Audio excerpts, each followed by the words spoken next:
नमस्कार दोस्तों। इस देश की सरकार ने एक कानून बनाया था जिसमें यह बताया गया कि चीफ जस्टिस और सुप्रीम कोर्ट के जजेस की नियुक्ति के लिए भारत सरकार, चीफ जस्टिस ऑफ इंडिया और विपक्ष के नेता शामिल होंगे। लेकिन इस कानून को इस देश की सुप्रीम कोर्ट ने पांव तले रौंद दिया और डस्टबिन में गिरा दिया। उन्होंने कहा कि आखिर सरकार कौन होती है जज बनाने वाली। लेकिन इस सुप्रीम कोर्ट के जज से पूछा जाना चाहिए कि आप कौन होते हैं सीबीआई डायरेक्टर की नियुक्ति करने वाले।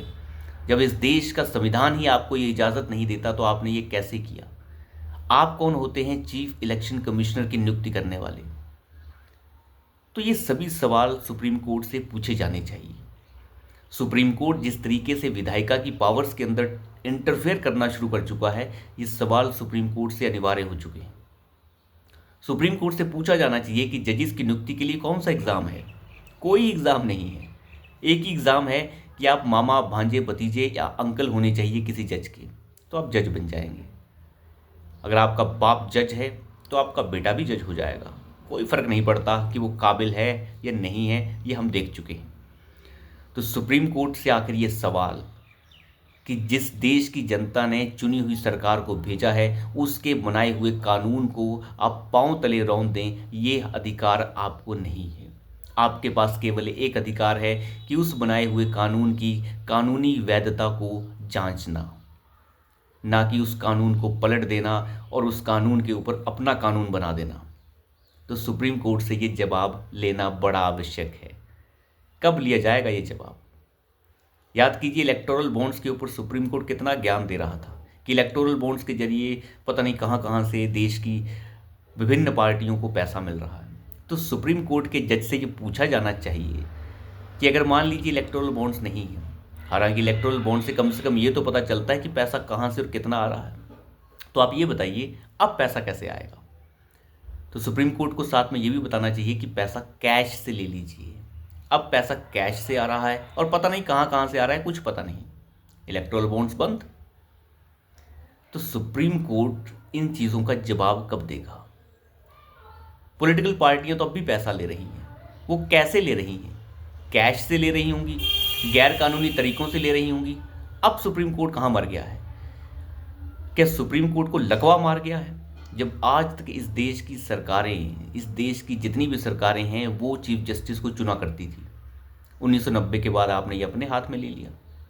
लेकिन जब देश की सरकार ने ये कानून बनाया कि चीफ जस्टिस भी चुन सकते हैं, साथ ही साथ सरकार का नुमाइंदा यानी प्रधानमंत्री भी होगा, कानून मंत्री होगा और साथ ही साथ विपक्ष का सबसे बड़ा नेता भी होगा।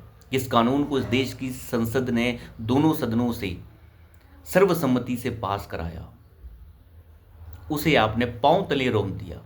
ये अधिकार आपको किसने दिया? इस देश की जनता ने आपको ये अधिकार नहीं दिया है। और ये अधिकार भी नहीं दिया है कि आप सीबीआई डायरेक्टर की नियुक्ति करें। तो सुप्रीम कोर्ट चाहता क्या है? सुप्रीम कोर्ट के अजीबोगरीब डिसीजन तो आपने देखे होंगे। बुलडोजर जो है गैर कानूनी ढंग से चल रहा है, लेकिन बताया नहीं कि गैर कानूनी कैसे है। बुलडोजर जो है वो लोगों की संपत्ति नहीं तोड़ सकता, लेकिन बताया नहीं क्यों नहीं तोड़ सकता।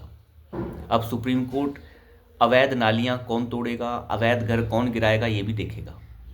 हर जगह हस्तक्षेप, हर जगह हस्तक्षेप, और ये हस्तक्षेप स्वीकार नहीं किया जाना चाहिए। सुप्रीम कोर्ट की ये हरकतें इतनी खराब हैं कि धीरे धीरे म्युनिसिपल कॉरपोरेशन के काम भी सुप्रीम कोर्ट खुद कर लेना चाहता है। उसे लगता है कि वो सरकार चला सकता है। सरकार चलाने की कोशिश हो रही है सुप्रीम कोर्ट की तरफ से। लेकिन महामहिम उपराष्ट्रपति जगदीप धनखड़ जी जिस तरीके से आगे आए हैं और बार बार ये बता रहे हैं कि आपकी हरकतें कैसी हैं, तो सुप्रीम कोर्ट लज्जा अब भी नहीं आ रही है। अब भी सुप्रीम कोर्ट वैसी ही हरकतें करने को उतारू है। एक वक्त था जब सुप्रीम कोर्ट के अंदर 8 जज हुआ करते थे, तो 5 जजों की संवैधानिक बेंच बनती थी। आज लगभग 30 से ज़्यादा जज हैं, तब भी 5 जजों की संवैधानिक बेंच ही बना करती हैं।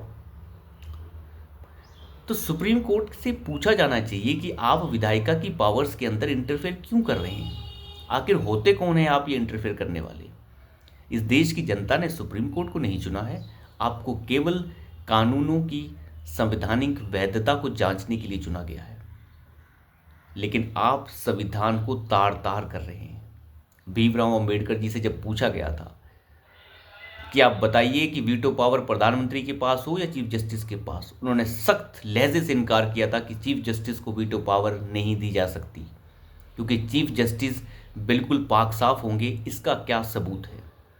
ये कभी नहीं हो सकता कि कोई चीफ जस्टिस जो है पूरी तरीके से साफ हो, आखिर वो भी तो एक इंसान है। लेकिन सरकार के चुने हुए नुमाइंदे को, जिसे जनता ने चुनकर भेजा है, उसे वो पावर ज़रूर होनी चाहिए, क्योंकि उसे जनता ने भेजा है और जनता चाहे तो उसे हटा भी सकती है। लेकिन इस देश का सुप्रीम कोर्ट उसे समझने के लिए तैयार नहीं है। लेकिन वो कहते हैं ना, देश का जो मूड होता है वो देश की जनता के मूड के हिसाब से होता है, और सुप्रीम कोर्ट को भी उसी मूड के हिसाब से चलना होगा। अगर देश का मूड कुछ है तो सुप्रीम कोर्ट को भी उस मूड को समझना होगा, क्योंकि जनता ही देश है और देश ही सुप्रीम कोर्ट है। अपनी तरफ से इस तरीके के हस्तक्षेप बर्दाश्त नहीं किए जाएंगे, नहीं तो वक्त ज़्यादा नहीं लगता है सुप्रीम कोर्ट जैसी संस्थाओं का के खिलाफ बगावत होने के लिए। आपकी पूरी की पूरी इमेज वैसे भी खराब हो चुकी है, भाई भतीजावाद, अंकलवाद, सब कुछ है आपके ऊपर। शर्म भी नहीं आती है इन लोगों को। खैर, शर्म तो आएगी भी नहीं। तो अभी के लिए इतना ही। धन्यवाद।